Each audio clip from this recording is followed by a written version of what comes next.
जन्म मरण होता है और कुरान शरीफ भी जन्म मरण का प्रत्यक्ष प्रमाण देती है। पहले तो आप जी ने ये समझना पड़ेगा कि कुरान शरीफ के पढ़ने वाले आज तक नहीं समझ सके कुरान शरीफ में सूरत फुरकानी 25 आयत नंबर 52 से 59 यदि इन्होंने समझा होता तो कुरान शरीफ के ज्ञानदाता को ये अल्लाहू अकबर नहीं कहते, क्योंकि वो तो खुद कह रहे हैं अल्लाहू अकबर की जानकारी तो कुरान शरीफ का ज्ञानदाता रखता ही नहीं। एक बार आपको रूबरू करते हैं, ये देखिएगा पवित्र कुरान शरीफ, ये है कुरान शरीफ, यह है वह इलामी किताब है जिसमें कोई संदेह की गुंजाइश नहीं। ये कहते हैं कि इसमें जो लिखा फाइनल है हमारे लिए कुरान शरीफ। और ये है सह अनुवाद स्टीफन, इसका अर्थ है सह अनुवाद स्टीफन, शास्त्रीय अरबी पद्धति पर नागरी लिपि में रूपांतरकार है नंद कुमार अवस्थी, शेरवानी संस्करण। अब आगे देखते हैं, ये वही है जो का तो जो टाइटल पेज पर था, जिल्द पर था, ये देखिएगा शेरवानी संस्करण है, प्रकाशक है लखनऊ किताबघर मौसम बाग सीतापुर रोड लखनऊ से।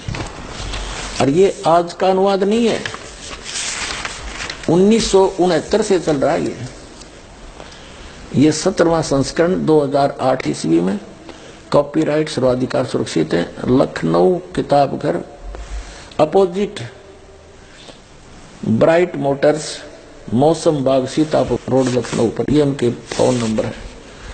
ये प्रथम संस्करण 1969 में छपा था, ये हिसाब ला लो लगभग 44 वर्ष हो गए, और 17वां संस्करण ये अब छपा है। मुद्रक हैं गॉस्पेल प्रेस लखनऊ। अब हम आपको दिखाते हैं, ये है कुरान शरीफ सूरत फुरकानी और 25 604 पृष्ठ पे, यहां दिए नीचे ये 51 आयत यहां समाप्त होती है, ये 52वीं शुरू होती है। फला तुतियल काफिरन व जाहिदुम बिही जिहादन कबीरन, ये कबीर शब्द है। जैसे संस्कृत में मैं हलंत वाला एक्स्ट्रा लगाते हैं तो ये कबीर शब्द है, कबीर, ये 52वीं आयत में। और इनका अनुवाद भी इन्होंने यहाँ कर दिया, ये तो अरबी भाषा में लिपि नागरी लिखी है। ये 51वीं आयत समाप्त हुई, 52वीं प्रारंभ होती है। कुरान शरीफ का ज्ञानदाता अपने नबी अपने पैगंबर हजरत मोहम्मद को हिदायत दे रहा है, इंस्ट्रक्शन दे रहा है कि सुनो तो ए पैगंबर तुम काफिरों का कहा न मानना, और इस कुरान की दलीलों से या मैं जो तुझे कह रहा हूं उनका सामना बड़े जोर से करो। ये कबीर का अर्थ इन्होंने बड़ा कर दिया। हाँ, ये जिहाद का अर्थ लड़ना नहीं होता, ये जिहाद जो है लठ बजाना नहीं, यानी उनकी बातों में नहीं आना।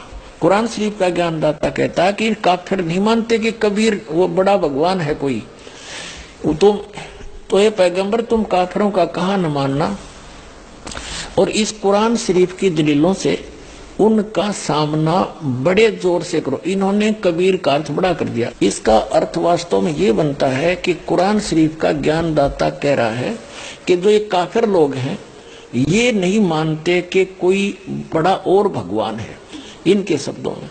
तो कुरान शरीफ का ज्ञानदाता हजरत मोहम्मद से कह रहे हैं कि तय भी इनकी बातों में ना आना, इनके साथ संघर्ष करना, लड़ना नहीं, संघर्ष करना। इनकी बात तू ना मानना अगर तेरी ना मान्यता है, यानी आपकी बातों को ये काफिर नहीं मानने कि कबीर नामक सुप्रीम पावर है, वो अल्लाह ताला है, तो तू इनकी बातों में आकर के अपने इस यथार्थ ज्ञान को भूल ना जाना, छोड़ना नहीं। अब क्या बताया है देखो, तो ए पैगंबर यानी हजरत मोहम्मद कुरान शरीफ का ज्ञानदाता कह रहा है तो काफिरों का कहा न मानना, और इस कुरान की दलीलों से यानी मैं तुझे जो संदेश दे रहा हूं इससे उनका सामना बड़े जोर से करो। इसका अर्थ यह है कि कबीर के लिए तू संघर्ष कर, उनकी बात ना मानना तो सच्ची मान लेना। अब आगे बता, इसका क्लियर हुआ देखिए। अब ये आपने 52 आयत पढ़ ली, अब 53 में कुरान शरीफ का ज्ञानदाता कहता ये कबीर जो बड़ा भगवान है वो वही है जिसने 6 दिन में सृष्टि रची और 7वां दिन तख्त पर जा बैठा, और जिसने सारी सृष्टि रची, ससुराल वाले बनाए, बहू बेटी बनाई, सब मनुष्य पैदा किए, पृथ्वी और आसमान के बीच में जो भी कंस्ट्रक्शन है, रचना है, उसने ही की। तो कुरान शरीफ का ज्ञानदाता तो रचनार भी कौन, ये तो कोई और बता रहा है कि वो है सारी सृष्टि का रचने वाला, और वो अल्लाह बड़ा है। वो 6 दिन में सृष्टि रच कर 7वें दिन तख्त पर जा बैठा, तो कुरान शरीफ का ज्ञानदाता वो अल्लाह बड़ा नहीं है। देखो अब हम 53 आयत पढ़ेंगे, और वही है वो कबीर नामक अल्लाह, कबीर अल्लाह, बड़ा अल्लाह वही है जिसने 2 दरियाओं को मिला चलाया, एक का पानी मीठा प्यास बुझाने वाला और एक का खारी कड़वा, और दोनों में एक आड़ और मजबूत रोक बना दी। और वही है जिसने पानी की बूंद से आदमी को पैदा किया, फिर उसको साहिबे नसब यानी किसी का बेटा या बेटी, और ससुराल वाला यानी किसी का दामाद बहू बनाया। और तुम्हारा परवरदिगार हर चीज करने पर शक्तिमान है। अब 54 आयत पढ़ लिया हमने। और काफिर अल्लाह के सिवा ऐसों को पूजते हैं जो न उनको नफा पहुंचा सकते और न उनको नुकसान पहुंचा सकते हैं। और काफिर तो अपने परवरदिगार से पीठ दिए हुए हैं, मुंह मोड़े हैं। और ए पैगंबर, हमने तुमको खुशखबरी सुनाने और सिर्फ अजाब से डराने के लिए भेजा है। अब देखो, विचार करो पुण्यात्माओं, जो हजरत मोहम्मद को पैगंबर बनाकर भेजने वाला है वो तो ज्ञान दे ही रहा है, और वो किसी अन्य अल्लाह ताला की जानकारी दे रहा है, अल्लाह अकबर की, बड़े भगवान की, अल्लाह कबीर की। तो कुरान शरीफ का ज्ञानदाता अल्लाह कबीर नहीं है। आप देखो तो, और ये पैगंबर, हमने तुमको खुशखबरी सुनाने और सिर्फ अजाब से डराने के लिए भेजा है। इन लोगों से कहो कि मैं तुमसे इस अल्लाह के हुक्म पर कुछ मजदूरी नहीं मांगता। हाँ, जो चाहे अपने परवरदिगार तक पहुंचने की राह इख्तियार कर ले। और ए पैगंबर, उस जिंदा पर भरोसा रखो। जिंदा जो अरबी भाषा है उसमें जिंदा शब्द लिखा है, उसका अर्थ जिंदा है। जिंदा का अर्थ है, क्योंकि ये परमात्मा जिन भी महापुरुषों को मिले हैं वो अल्लाह अकबर यानी ग्रेट गॉड, कंप्लीट गॉड, वहां से चलकर आता है, स्वयं सह शरीर आता है। और जिंदा महात्मा का रूप बनाकर अच्छी आत्माओं को मिलता है। ये वेद गवाही देते हैं और आंखों देखा संत गवाही देते हैं। तो आदरणीय धर्मदास साहिब जी को भी जिंदा महात्मा के रूप में मिले, एक संत के रूप में, जिंदा एक बाबा के रूप में।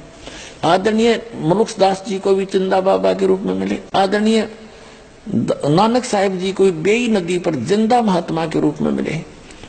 और आदरणीय दादू साहिब जी को भी जिंदा बाबा के रूप में मिले।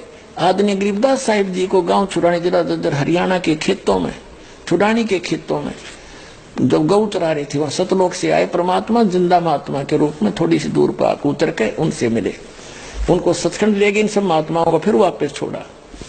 तो इन सभी महात्माओं ने कहा कि जैसे आदरणीय गरीबदास साहिब जी ने कहा कि अनंत कोट ब्रह्मांड का एक रति निवार सतगुरु पुरुष कबीर है, ये कुल के सिरजनहार। हम सुल्तानी नानक तारे दादू को उपदेश दिया, जात जुलाहा भेद नहीं पाया, का सीमाएं कबीर हुआ।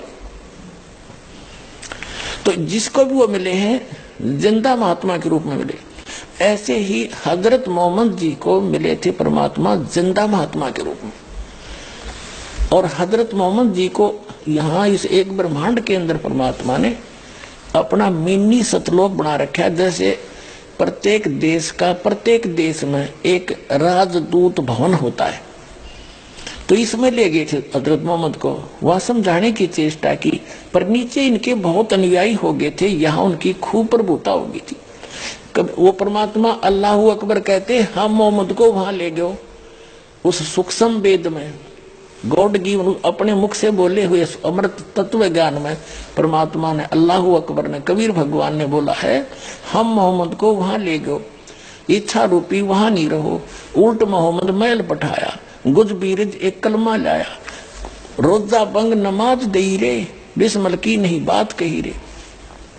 मारी गऊ शब्द के तीरम, ऐसे होते मोहम्मद पीरम, और शब्द फिर जवाई, और उसका जीव रखा, मांस नहीं खाया उन्होंने। गऊ शब्द मारी हजरत मोहम्मद ने वचन से, अपनी सिद्धि से, और उसको वचन से जीवित कर दिया। कहते हैं फिर उस गाय को मांस नहीं खाया उन्होंने, उस जीव की रक्षा की उन्होंने। मारी गऊ शब्द के तीरम, ऐसे होते मोहम्मद पीरम, शब्द फिर जवाई, अंसा रखा, यानी जीव की रक्षा की, मारा नहीं, खत्म नहीं किया गाय को, और गोश्त नहीं बख्या, गोश्त मांस नहीं खाया। ऐसे पीर मोहम्मद भाई। तो ये कहते हैं कि जिंदा महात्मा के रूप में जो तुझे मिला था, उस पर भरोसा रखना, वो पूर्ण परमात्मा है, वो अल्लाह अकबर है। कुरान शरीफ का ज्ञान दाता कह रहा है, लेकिन उस अल्लाह अकबर से वो स्वयं परिचित नहीं है। संकेत कर रहा है कि जो तुझे जिंदा महात्मा के रूप में मिला था। एक बार तो हजरत मोहम्मद जी ने एक बकरे को वतन से मार दिया था, वतन से जीवित कर दिया था। फिर एक बार उन्होंने गाय को मारा, लेकिन गाय को मारा तो उनसे जीवित नहीं हुई। तब उन्होंने अल्लाह अकबर कह के पुकारा, तो वो अल्लाह अकबर पुकारने से वो पूर्ण परमात्मा अल्लाह अकबर एक सूक्ष्म रूप में आए, जिंदा महात्मा का ही रूप बना कर आते। वो केवल हजरत मोहम्मद को दिखाई दे रहे थे, किसी अन्य को नहीं दिखाई दे रहे थे। गऊ मार तो दी थी एक बार हजरत मोहम्मद जी ने, फिर दोबारा जीवित ना हुई।